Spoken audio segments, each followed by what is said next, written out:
लग्नावेळी ठरलेले हुंड्याचे 2.5 लाख रुपये माहेरहून आणत नाहीस, या कारणातून अवघ्या 5 महिन्यांपूर्वी विवाह झालेल्या नवविवाहितेची गळा आणि तोंड दाबून तसेच कपाळ आणि डोक्यावर धारदार शस्त्राने वार करून निर्घृण हत्या करण्यात आल्याची संतापजनक घटना ईश्वरपूर येथील अकबर मोहल्ल्यात घडली आहे. शनिवारी दुपारी ही घटना उघडकीस आली. मुन्नी बानू उर्फ जैनब मुजफ्फर खान असं मृत नवविवाहितेचं नाव आहे. या प्रकरणी तिचा भाऊ रिजवान मेहबूब खान यांनी पोलिसात पती, सासू आणि सासऱ्यासह चौघांविरुद्ध फिर्याद दिली आहे. फिर्यादीवरून मुन्नी बानूचा पती मारिफ उर्फ मुजफ्फर रमजान खान, सासू साबिरा रमजान खान, सासरा मोहम्मद रमजान जमाल खान आणि एक अल्पवयीन मुलगी यांच्याविरुद्ध खुनासह हुंडाबळी कायद्यान्वये गुन्हा दाखल करण्यात आलाय.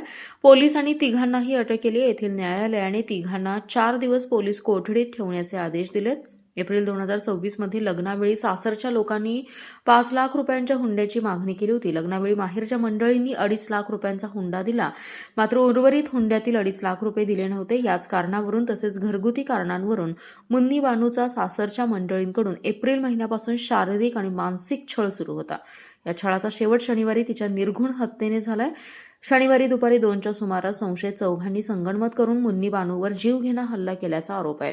तिचे तोंड आणि गळा दाबून तसेच कपाळ आणि डोक्यावर धारदार शस्त्राने वार करून तिची हत्या करण्यात आल्याचं फिर्यादीत नमूद केलंय.